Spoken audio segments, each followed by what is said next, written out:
بسم اللہ الرحمن الرحیم۔ السلام علیکم ورحمۃ اللہ وبرکاتہ۔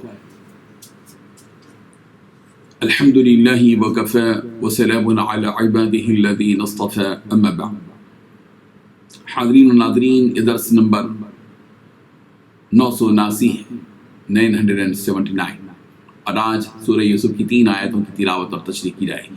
آیت نمبر 94، 95 اور 96، 94، 95 اور 96۔ چلیے سب سے پہلے یہ 3 آیتوں کی تلاوت کرتے ہیں، لفظی ترجمے اور ترجمے کے بعد تشریح کرتے ہیں۔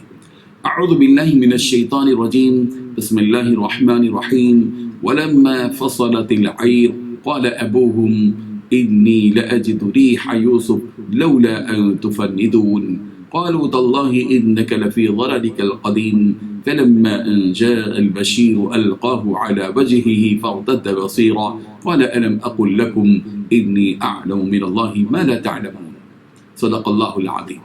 لفظی ترجمہ میں علماء، اور جب فصلت العیر، نکلا قافلہ مصر سے، قال ابوہم، تو کہا ان کے بجان نے، انی بے شک میں، لاجد البتہ پاتا ہوں، ریح یوسف، یوسف کی خوشبو، لولا ان تفندون، اگر نہ ہو یہ بات کہ تم مجھے بہکا ہوا کہو۔ قالوا، انہوں نے کہا، تاللہ، اللہ کی قسم، انک بے شک آپ لفی ضلالک القدیم، البتہ اپنی پرانی غلطی پر ہیں۔ فلما ان جاء، چنانچہ جب آیا، البشیر، خوشخبری دینے والا، القاہ، تو اس نے ڈالی، وہ قمیص علی وجہہ، اس کے چہرے پر، فرتدا، تو پھر سے ہو گئے وہ بصیرہ، دیکھنے والے۔ قال، حضرت یعقوب علیہ السلام نے کہا، الم اقل، کیا میں نے نہیں کہا تھا، لکم، تم سے، انی بے شک میں، عالم، جانتا ہوں، من اللہ، اللہ کی طرف سے، ما، وہ جو، لا تعلم، تم نہیں جانتے۔ ترجمہ ہی ہوا، اور جب قافلہ مصر سے روانہ ہوا تو ان کے والد کہنے لگے کہ اگر مجھ کو یہ نہ کہو کہ بوڑھا بہک گیا ہے تو مجھے تو یوسف کی خوشبو آ رہی ہے۔ وہ بولے کہ واللہ آپ اسی قدیم غلطی میں مبتلا ہیں۔ جب خوشخبری دینے والا آ پہنچا تو کرتا یعقوب کے منہ پر ڈال دیا اور وہ بینا ہو گئے، اور بیٹوں سے کہنے لگے کہ میں نے تم سے نہیں کہا تھا کہ میں اللہ کی طرف سے وہ باتیں جانتا ہوں جو تم نہیں جانتے۔ ان 3 آیتوں میں 6 باتیں بتلائی گئی ہیں۔ پہلی بات، اور جو قافلہ مصر سے روانہ ہوا۔ دوسری بات، ان کے ابا جان یعقوب علیہ السلام نے کہا کہ اگر تم لوگ مجھ کو یہ نہ کہو کہ بوڑھا بہک گیا ہے تو یہ بات سن لو کہ مجھے تو یوسف کی خوشبو آ رہی ہے۔ تیسری بات، وہ بولے کہ واللہ آپ اسی قدیم غلطی میں مبتلا ہیں۔ چوتھی بات یہ کہ جب خوشخبری دینے والا آپ پہنچا تو یوسف علیہ السلام کے کرتے کو یعقوب علیہ السلام کے منہ پر ڈال دیا۔ پانچویں بات، اور وہ نابینا سے بینا ہو گئے۔ چھٹویں بات، اور بیٹوں سے کہنے لگے کیا میں نے تم سے نہیں کہا تھا کہ میں اللہ کی طرف سے وہ باتیں جانتا ہوں جو تم نہیں جانتے۔ بزرگان محترم، حضرت یوسف علیہ السلام نے اپنے بھائیوں کو مصر سے کنعان رخصت کرتے ہوئے کہا تھا کہ تم سب کے سب میرے پاس مصر آ جاؤ، اور ساتھ ہی اپنی قمیض بھی بھائیوں کے حوالے کی، اور یہ حقیقت بھی بتا دی کہ دیکھو اس قمیض کو میرے ابا جان کے چہرے پر ڈال دینا، پھر دیکھنا کہ میرے ابا جان کی بینائی لوٹ کر آ جائے۔ چنانچہ حضرت یوسف علیہ السلام کے حکم کے مطابق سارے بھائی مصر سے رخصت ہوئے اور شہر مصر کو الوداع کہا اور مصر کے حدود سے آگے بڑھنے لگے۔ ادھر بھائیوں کا سفر مصر سے کنعان کی طرف ہو رہا ہے، اور ادھر حضرت یعقوب علیہ السلام اپنے اہل و عیال سے اور ان لوگوں سے جو ان کے اطراف تھے کہہ رہے ہیں کہ انی لاجد ریح یوسف، میں تو یوسف کی خوشبو محسوس کر رہا ہوں۔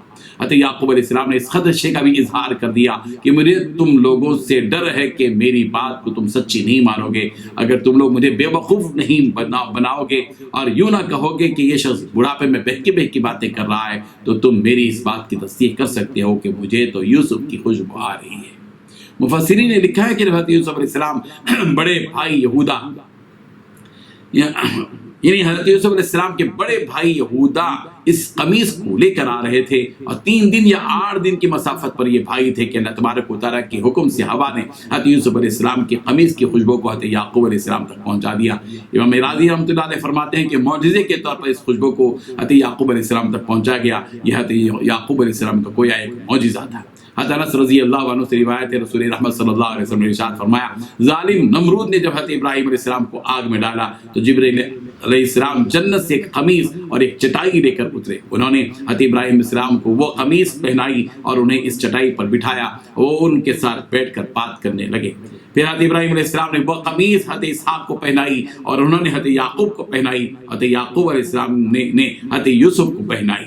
حضرت یعقوب علیہ السلام جس مجلس میں یہ بات کہی، اس وقت جو لوگ اس مجلس میں حاضر تھے انہوں نے کہا کہ اللہ کی قسم آپ تو اپنی پرانی غلطی میں ہیں، یہ خام خیاری ہے، یوسف کی محبت نے آپ کو یہاں تک پہنچا دیا ہے، اب یوسف کی ملاقات کی امیدیں کہاں ہیں اور یوسف کا کرتا کہاں ہے؟ آپ کی بہکی بہکی باتیں ہماری سمجھ میں نہیں آ رہی ہیں۔ بہرحال جب وہ قافلہ کنعان پہنچا، کرتا حضرت یعقوب علیہ السلام کے چہرے پر ڈال دیا، چہرے پر کرتا جیسے ہی پڑا اسی وقت اللہ تبارک و تعالی نے حضرت یعقوب علیہ السلام کی بینائی واپس لوٹا دی۔ یہ قمیص حضرت یعقوب علیہ السلام کے بڑے بیٹے یہودا نے ان کے چہرے پر ڈالا تھا، جس کے غم سے ان کی آنکھیں چلی گئی تھیں، اس کے وجود کی خوشی سے ان کی آنکھوں میں بینائی آ گئی۔ جب حضرت یعقوب علیہ السلام کی آنکھوں کی بینائی آ گئی تو کہنے لگے کہ الم اقل لکم انی اعلم من اللہ ما لا تعلمون، کیا میں نے تم سے یہ نہیں کہا تھا کہ میں وہ باتیں جانتا ہوں جو تم نہیں جانتے؟ یعنی میں نے تم سے اس وقت جب کہ تم مصر جا رہے تھے کیا یہ نہیں کہا تھا کہ تم یوسف کو تلاش کرو اور یوسف کے بارے میں اللہ کی رحمت سے مایوس مت رہو؟ اللہ تعالیٰ وحی کے ذریعے سے جو باتیں مجھے بتاتے ہیں یہ وہ باتیں ہیں جو تم نہیں جانتے، میں جانتا ہوں، اور میں جانتا تھا کہ میرا رب میرے بیٹے یوسف کو میری طرف لوٹائے گا۔ اس کے بعد سارے بھائی اپنے ابا جان سے کیا کہتے ہیں اس کو اگلے درس میں ملاحظہ فرمائیے۔ وجزاکم اللہ خیر الجزاء وآخر دعوانا ان الحمد للہ رب العالمین۔